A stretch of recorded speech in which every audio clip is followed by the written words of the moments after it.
Do atheists instinctively believe in God? This question might sound counterintuitive, but let's delve into some compelling research. An intriguing 2008 article titled "Out of the Mouths of Babes" suggests that children tend to see natural objects as purposefully designed, an idea that extends beyond parental teaching. This inclination towards recognizing design in our surroundings isn't confined to the young alone. In his 2012 book, Born Believers, Justin L. Barrett, a renowned developmental psychologist and anthropologist at Oxford University, posits a thought-provoking theory. He suggests that we are all predisposed to believe in God from the moment we are born. This innate tendency to perceive a divine hand in the world around us isn't something we learn. Rather, it's a fundamental part of our cognitive makeup, an integral part of who we are as human beings. Indeed, it seems that belief in a higher power comes naturally to us, even as children. But what about as we grow older?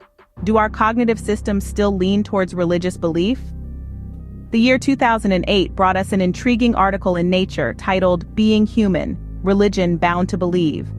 This piece posits that religious belief seems to be the path of least resistance for our cognitive systems. In other words, our minds are naturally inclined to believe in some form of higher power or intelligence. On the contrary, disbelief or atheism is not something that comes instinctively to us. Rather, it requires deliberate, effortful work.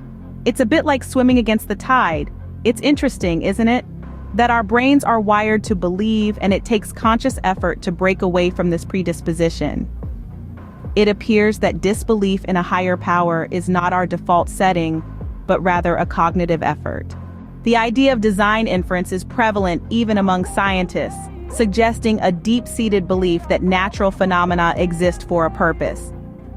It's interesting to note that even scientists, despite their rigorous training, can't seem to shake off the belief that there's a purpose behind natural phenomena. A 2012 article titled "Design Thinking is Hardwired in the Human Brain: How Come?" pointed out that even professionals from esteemed institutions like Harvard, MIT, and Yale harbor this belief. And it's not just among scientists. A 2015 study at Boston University found that even among atheists, the immediate, almost knee-jerk reaction to natural phenomena is to believe they were purposefully designed by some intelligence. This belief seems to be instinctual, and resisting it requires a deliberate cognitive effort. Now, let's take a peek into the mind of a famous atheist scientist, Francis Crick, the co-discoverer of the DNA helix. He once said, "Biologists must constantly keep in mind that what they see was not designed, but rather evolved." Yet, in the very next sentence, he also admitted that despite this constant reminder, evolutionary arguments don't play a significant role in guiding biological research. In short, despite constantly reminding himself that life was not designed, Crick honestly admitted he had little, if any, evidence that life accidentally evolved. So why did Crick struggle to suppress his design inference? Well, the answer might lie in DNA itself. Its structure and functioning are so intricate it's hard not to infer design. Take, for instance, the read-write speed of DNA. It's about 30 times faster than your computer's hard drive. The data retention is 10 times longer, and the power usage is almost 1 billion times less than flash memory. Then there's the computational efficiency of translation, which outperforms the best supercomputers by several orders of magnitude.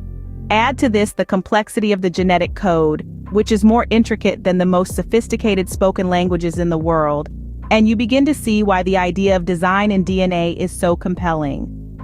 So even those well-versed in the theory of evolution, like Francis Crick, struggle to suppress the instinctive belief in design or a designer.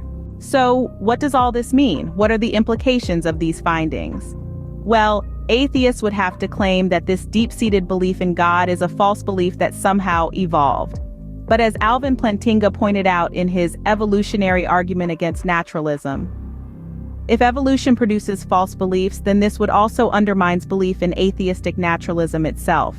In short, atheistic naturalism undercuts itself. In conclusion, we've seen evidence suggesting that children naturally see design in nature. That belief in a higher power seems to be our cognitive default position, and that even atheistic scientists with years of training can't shake off their instinctive belief that natural phenomena exist for a purpose. And we also have seen, per Alvin Plantinga, how trying to explain away this deep-seated belief in God as a false belief that evolved undermines all other beliefs, including atheistic naturalism itself. It appears that belief in a divine entity is an inherent part of our human makeup.